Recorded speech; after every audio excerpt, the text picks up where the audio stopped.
The lake was quiet that evening, the kind of quiet that feels heavier than silence. Mist rolled off the water, curling around the dock, hiding the shadows beneath the trees. My wife, Lena, was inside, preparing dinner, humming softly, a sound that always reminded me why I'd left the world behind. I hadn't been back to Lake Pine in years. The cabin was ours, inherited from a grandparents. No HOA, no rules, just peace. Or so I thought. It started 2 weeks ago. A letter slipped under the cabin door, unsigned but stamped with Lakewood Shores HOA enforcement. At first I laughed. HOA? I said to Lena. In the middle of the woods? They can't even find us here. But the letters kept coming. Threats disguised as rules, fines for imaginary violations, warnings that our dock encroached on HOA property. They claimed we were trespassing on our own land. Lena, calm and meticulous, compiled every deed, every survey, every tax record. Every single one of them proved this land was ours. Every single one of them made Marla Denning, the HOA president, angrier. Then came the surveillance. Cameras hidden in trees, drones hovering just above the treetops, and footprints in the gravel that weren't ours. Lena noticed them first. Her sharp eyes always do. Whoever was doing this wasn't sloppy. They were careful, professional, too professional. I brushed it off at first.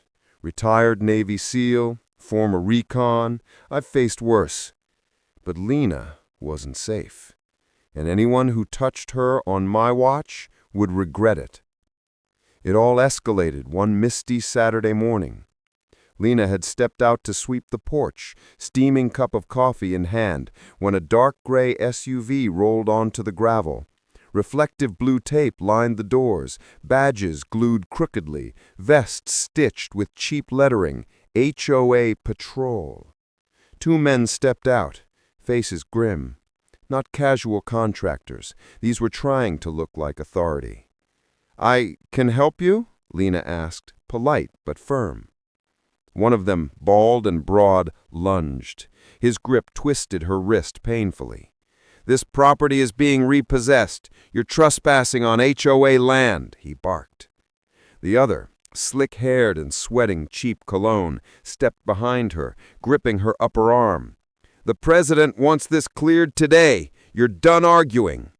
I saw it first in Lena's eyes, the slight flicker of fear, quickly replaced with determination. She twisted free. "This land is not under your control. Let go now." But they didn't let go, and that's when I moved. 5 silent steps through the mist, boots crunching over pine needles. A lifetime of training took over. The bald one didn't see me coming. One precise strike, an elbow into the spine, and he collapsed across the hood of their fake SUV, screaming. The slick-haired man froze, still holding Lena like she was a shield. Mist curled around them, hiding the edges of the gravel driveway. I crouched low, ready. He had no idea the man behind the mist was a retired SEAL. A sudden motion, Lena leaning into the smallest shift in his grip, and I closed in. Wrist twisted, balance broken, and he went down, hitting the gravel hard. But that wasn't the end. From behind the cabin, I noticed another shadow. Movement too calculated to be random. Someone was watching. Someone knew exactly when the first confrontation would happen. I had just neutralized the first 2 attackers, yet the feeling of being hunted didn't leave me. The mist thickened, hiding more than the trees could. And the thought gnawed at me.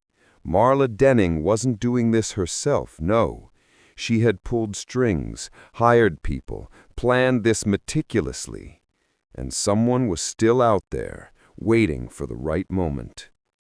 Lena stood beside me, her bruised arm pressed against her side, eyes scanning the mist. "Are we done?" she asked quietly. "Not yet," I said, voice low, tension coiling in my gut. This was just the beginning. From the tree line, a glint of metal caught the morning sun. A camera, maybe a drone, maybe a gun. I didn't know yet. But I did know one thing. Anyone coming for us next was walking into more than just a fight. They were walking into a trap. And Lake Pine would reveal every secret. The mist lingered over Lake Pine like a warning. Even after neutralizing the first two fake HOA cops, I couldn't shake the feeling that we were being watched. Lena's hand found mine, subtle but grounding. She knew what I was thinking without me saying a word. I scanned the tree line again. Nothing, except that glint of metal I'd seen earlier. Not a camera this time, something heavier. Someone was out there, waiting. That night, while Lena slept fitfully, I reviewed the letters, the surveys, the threats. Everything pointed to Marla Denning, the HOA president, but she had never done the dirty work herself. She had hired enforcers, people skilled enough to look official, but the precision of the attack suggested she had an insider, someone who knew our schedules, our habits, maybe even our weaknesses. I wasn't about to wait. Retired SEAL or not, I knew one wrong move could put Lena in real danger. The next morning, another letter slid under the cabin door. A simple message, typed on official HOA letterhead. This is your final warning. Vacate the property immediately. Failure to comply will result in forceful eviction. No signature, no name, just a threat. But the printer ink was fresh. Someone had been in our cabin. I turned to Lena. They've been inside. They know more than we thought. Her eyes narrowed. Then let's make sure they regret it. We started planning. Not just defense this time. We needed proof. Cameras, motion sensors, trail markers in the woods, everything that could track the next move of anyone coming for us. By evening, every possible path to the cabin was monitored. Then it happened. A knock at the door, sharp, deliberate, with no hesitation. Lena froze, but only for a heartbeat. I signaled for her to step back. Two figures appeared in the doorway, men in plain black hoodies, faces covered, carrying duffel bags. Not cops this time, not HOA enforcers, but professional-looking thugs. "Are you ready for round two?" I whispered. They didn't answer. They moved, fast. One tried to dash past Lena into the cabin. I intercepted, a single step, arm outstretched, and he crashed into the wall like a rag doll. The second swung a metal rod. I ducked, grabbed his wrist, twisted, and heard the satisfying snap of the bone. But this was different. These men didn't hesitate. They weren't sloppy. And in the chaos, Lena spotted something I hadn't noticed. A drone hovering just beyond the tree line, streaming live footage. Someone was watching every move we made. "They're not just after us," she said, voice low. "They're documenting us." I knew she was right. This was bigger than Marla Denning. She wanted control, yes, but now I realized she had allies, people willing to cross the line to cover her tracks. After neutralizing the intruders, I retrieved the drone's camera. Embedded in the casing was a memory card. I pulled it out, plugged it into my laptop, and what I saw made my blood run cold. It was surveillance footage, not just of us, but of our neighbors' cabins, their docks, their land.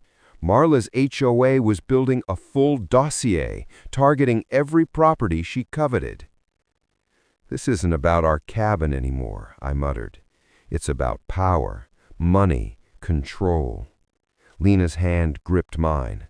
"Then let's expose it, before she makes the next move." The following days were a blur of planning and quiet reconnaissance. I sent discreet messages to trusted former colleagues, people who owed me favors, people who could move fast. Every threat from the HOA now had a countermeasure.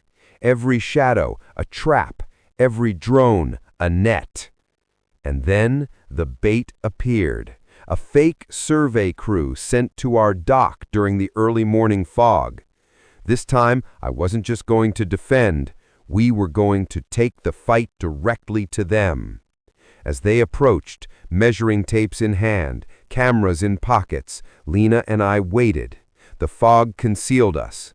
My heart beat steadily, trained from years of operations, not panic, but calculation.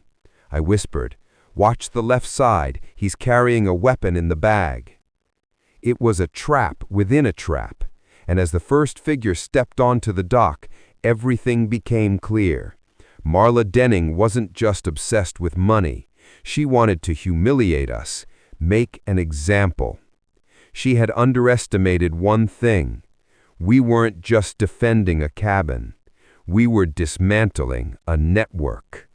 The mist swirled, the lake water lapped softly, and from the tree line I moved, silent, lethal, and ready to finish what had begun. The morning fog had barely lifted when I saw them. Two men in dark clothing, moving cautiously toward the dock. Drones hovered just beyond the tree line, recording every step.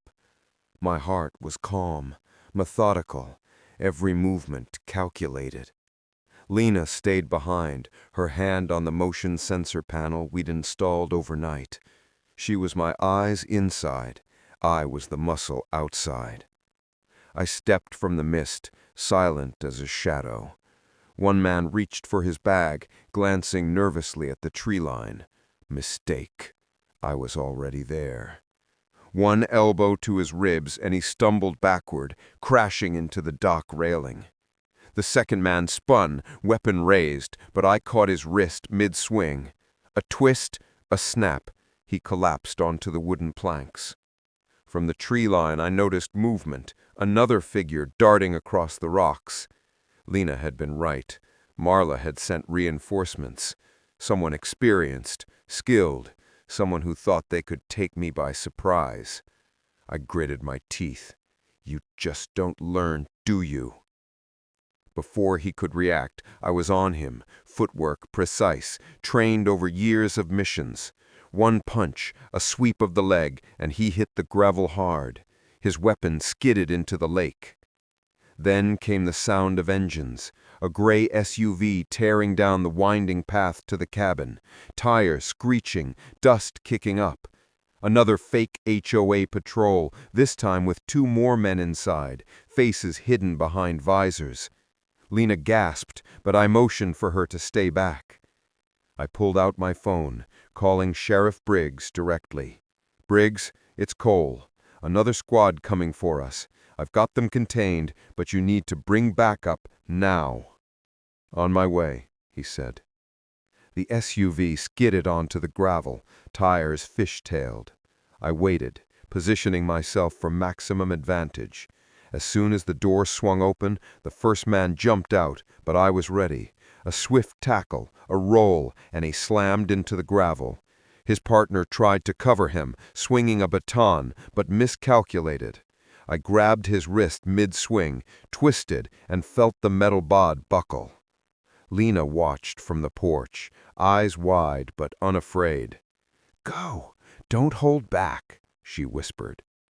The fight was over almost before it began. I had trained for months, years, but nothing prepared me for the clarity of purpose I felt now. Every attack Marla had orchestrated, every threat she'd made, every drone and hidden camera, they were all pieces of the same puzzle, and I was dismantling it, piece by piece. Minutes later, distant sirens cut through the morning air. Sheriff Briggs arrived with deputies, lights flashing over the misty lake. They moved quickly, cuffing the remaining attackers. One glance at the scene, the unconscious thugs, the wrecked SUV, and me standing tall, chest heaving, said it all. Sheriff Briggs approached Lena first. "Ma'am, is this true?" She nodded, calm but resolute. "They tried to drag me off our property. I wouldn't move, and he stopped them." Briggs turned to me, eyes cold with determination. "Cole, you didn't start this, but you ended it clean. Just protecting what's ours." Then came the final piece of the puzzle. Marla Denning herself arriving at the HOA office in a hurry, trying to cover tracks.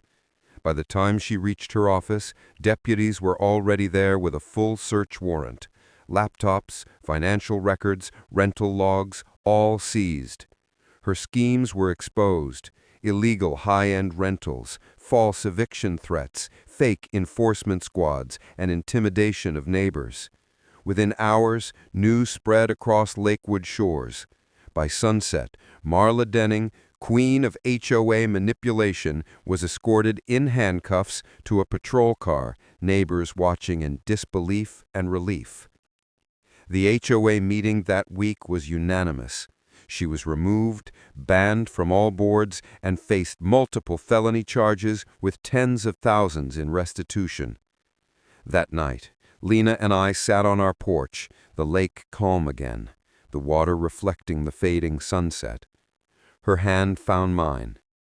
"You always show up right when I need you," she whispered. I kissed her forehead. Always.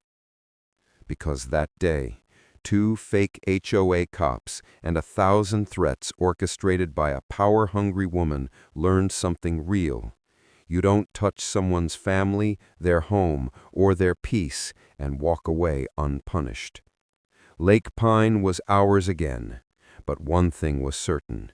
If anyone ever tried to cross us again, they would find out that some quiet lakeside cabins hide warriors in plain sight. Every neighborhood has its secrets, and every Karen leaves her mark. If you love true HOA stories like this, make sure to watch more on our channel, and don't forget to subscribe for more real-life neighborhood drama. Thank you.